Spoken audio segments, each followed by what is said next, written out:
கர்த்தருக்கு ஸ்தோத்திரம். இந்த நாள் தேன்துளி நிகழ்ச்சியிலே உங்கள் யாவரையும் மீண்டும் சந்திப்பதில் அதிக மகிழ்ச்சி அடைகிறேன். இந்த நாளிலே உங்களுக்கு ஒரு புதிய தலைப்பின் கீழாக ஒரு சில காரியங்களிலே சொல்லி கடந்து போக விரும்புகிறேன். சமீபத்தில் தான் நம்முடைய ஆண்டவருடைய பெரிய வெள்ளிக்கிழமை குட் ஃப்ரைடேயை பார்த்தோம். அதன் பின்பு உயிர்த்தெழுதல் அந்த ஞாயிற்றுக்கிழமை நாம் பார்த்தோம், ஈஸ்டர் சண்டே. இப்படியாக பார்த்து கொண்டு வந்துட்டு அதை நாம் மறந்து போகக்கூடாது. இந்த நாளில் கூட இயேசு கிறிஸ்து சிலுவையிலே மரித்து அவர் உயிர் தெழுந்ததினாலே என்ன பலன், அதில் நமக்கு கிடைக்கக்கூடியதான பலாபலன்கள் என்ன?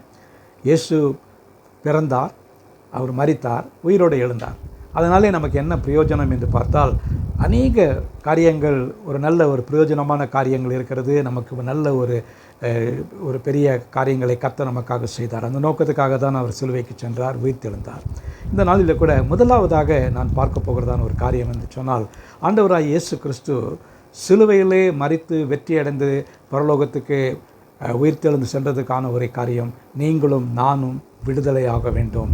பாவத்திற்கு அடிமைப்பட்டு இருந்த நாம் என்று விடுதலையோடு கூட ஆண்டவரை ஆராதிக்கிறோம், ஆண்டவரோடு கூட இருக்கிறோம் என்று சொன்னால் அதற்கான காரணம் இயேசுனுடைய மரணமும் உயிர்த்தெழுதலும். முதலாவதாக ஒரு வசனத்தை நான் உங்களுக்கு படிக்க விரும்புகிறேன். அப்போஸ்தலனாகிய பவுல் கொலோசியருக்கு எழுதின நிருபம் 1ஆம் அதிகாரத்தில் 13வது வசனம், இருளின் அந்தகாரத்தினின்று நம்மை விடுதலையாக்கி தமது குமாரனின் அன்பின் குமாரனுடைய ராஜ்யத்துக்கு உட்படுத்தினவராயிருக்கிற பிதாவை ஸ்தோத்திரிக்கிறேன் என்று பவுல் சொல்லுகிறார். பவுல் சொல்லுகிற வேளையில் நம்மை இயேசு கிறிஸ்து விடுதலையாக்கினார்.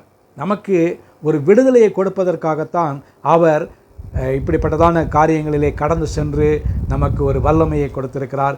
பாவத்தின் மீது விடுதலை, சாபத்தின் மீது விடுதலை, இப்படியாக நாம் விடுதலை பெற்றவர்களாக இருக்கிறோம். இந்த வசனத்தில் பார்க்கின்ற பொழுது இருளின் அந்த காலத்தில் இருந்தோம். ஒரு காலத்தில் நாம் இருளிலும் அந்த காலத்திலும் இருந்த நம்மை ஆச்சரியமான ஒளிக்குள்ளாக கொண்டு வந்தவர் இயேசு.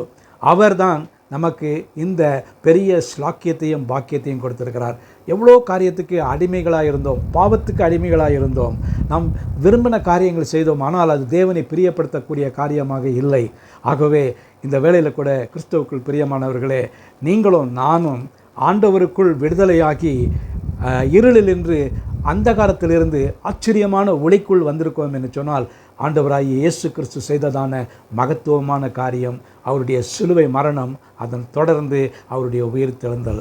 ஆகவே நான் ஒரு காரியத்தை மறந்து போகக்கூடாது. நாம் இன்று விடுதலையோடு கூட இருக்கிறோம், ஒரு நல்ல சுயாதீனமாக இருக்கிறோம், நாம் ஆண்டவருக்குள்ளாக இருக்கிறோம் என்று சொன்னால் அதற்கு ஆண்டவராகிய இயேசு கிறிஸ்து நமக்கு கொடுத்ததான விடுதலை. அந்த விடுதலையை நாம் உரிமை பாராட்டி கொள்ளவும், அந்த விடுதலையை நாம் பெற்றுவிட்டோமே, நாம் ஒரு ஏனோதானோ என்று இருக்கக்கூடாது. அந்த விடுதலையை தினம் நினைத்தவர்களாக நம்முடைய வாழ்க்கையில் ஒரு வெற்றியுள்ள ஒரு வாழ்க்கையை வாழ கர்த்தர் நமக்கு உதவி செய்வாராக. இந்த நாளை கர்த்தர் ஆசீர்வதித்து கொடுப்பார். நாளை தினத்தில் இன்னொரு தலைப்பின்களாக இந்த விடுதலையை குறித்து நாம் பார்ப்போம். நல்ல ஆண்டவரே, நன்றியோடு துதிக்கிறேன், நம்ம ஸ்தோத்திரிக்கிறேன். இந்த வேளையில் கூட நீர் கொடுத்த இந்த மகத்துவமான விடுதலைக்காக ஸ்தோத்திரம். ஆண்டவரே, நாங்கள் பாவத்திலும் மரணத்திலும் கட்டுகளில் இருந்தோம் ஐயா. ஆண்டவரே, அப்படிப்பட்டதான ஒரு சூழ்நிலையில் எங்களை விடுதலையாக்கினதற்காக ஸ்தோத்திரம்.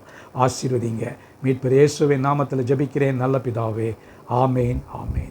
கர்த்தர் உங்களை ஆசீர்வதிப்பாராக. இந்த நாள் உங்களுக்கு ஒரு ஆசீர்வாதமான ஒரு விடுதலையின் நாளாக இருக்கட்டும்.